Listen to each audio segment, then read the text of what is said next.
Vancouver, one of the world's most livable cities. With its stunning mountain views, lush green spaces, and vibrant waterfronts, it's a paradise for many. But beneath the surface, the city also grapples with growing urban challenges. Today, we take a deeper look at the city's hidden struggles with content creator and urban planning commentator Uytae Lee. Lee is an urban storyteller. With a background in planning and a passion for journalism, music, and film, he creates compelling videos that unpack the complex issues shaping our cities. His YouTube channel, followed by over 200,000 viewers, brings urban planning to life.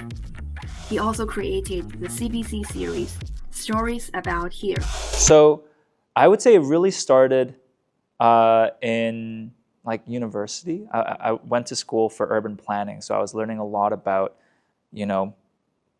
urban planning policy, stuff like, where housing should be built in a city, what should happen with the bus routes throughout a city. And the thing about that, I was learning all this stuff and thinking, everyone should know about these changes because they're impacting everyone's daily lives, right? The decisions that happen by urban planners at City Hall are things that intimately connect with people's sort of everyday experience of their cities.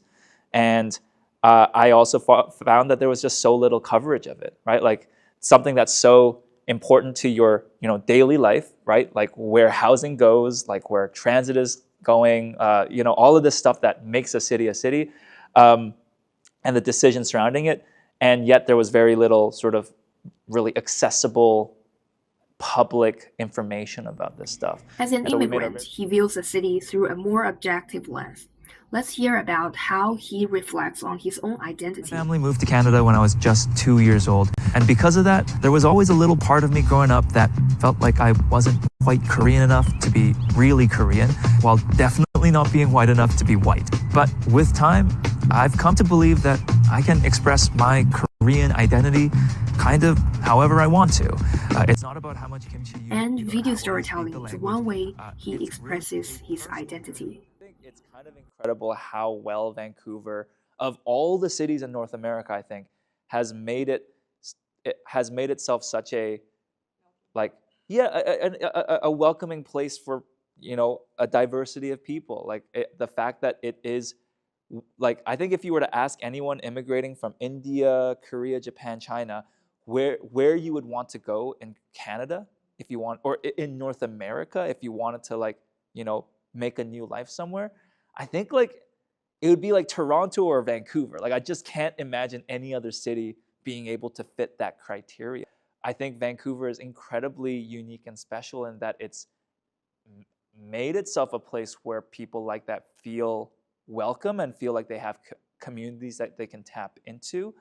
And I think it's underappreciated because we're all so sort of stuck on the the city of glass and the the aesthetic stuff.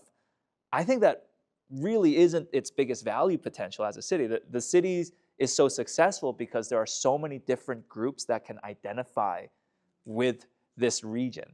There's so many immigrant ethnic groups that can consider this region as a valid landing pad. And I think it reflects itself on the food scene, on the art scene. All of these wonderful things happen because Vancouver is an international city.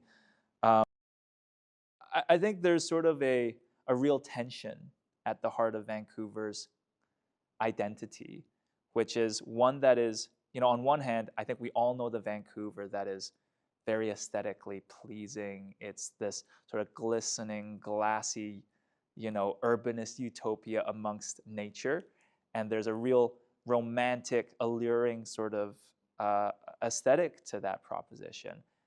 And yet at the same time, we know that that is a very expensive, unaffordable part of our city. To live in that sort of setting, it takes money and it takes a lot of resources to make that work.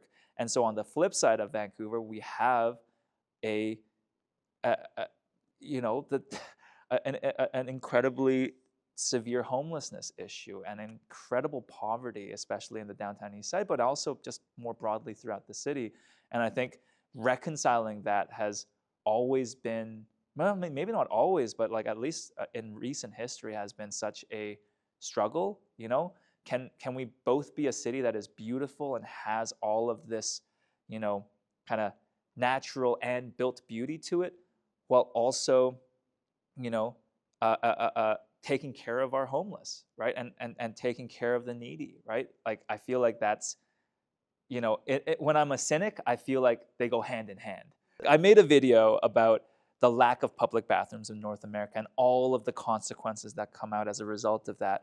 And one of the biggest consequences is, of course, how it affects the homeless, you know, community in a city, right? We have a housing crisis. It means there are a lot of people who have no other choice than to find shelter on the streets. And when there are no public bathrooms available, like, yeah, like you have no other choice than to also, you know, go use the streets as the bathroom. And I think there are just so many, I think to me that's like so viscerally pressing, right? Like, you know, you can't walk through the downtown east side without having exposure to, you know, human excrement because of this problem. And I think if there was something we could do kind of in the very short term, like I think you could see very immediate results out of just trying to provide quality public bathrooms for the downtown east side.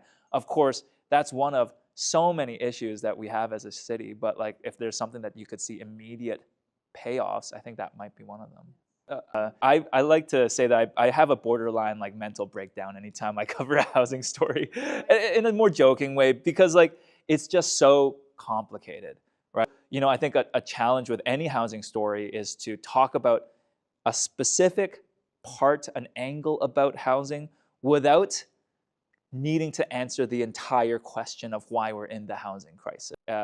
When I get asked, like, you know, how do I come up with a story? I think you have to immerse yourself in groups and settings where stories can come to you. So I maintain a lot of friendships with people who work in urban planning, who comment on it.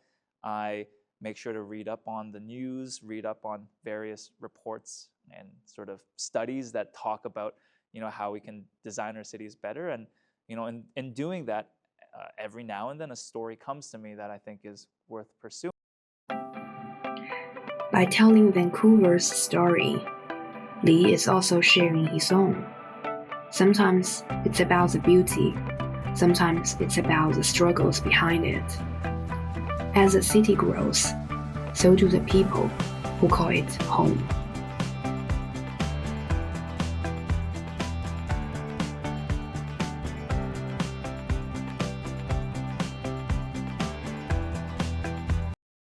Okay, I gotta get out of here.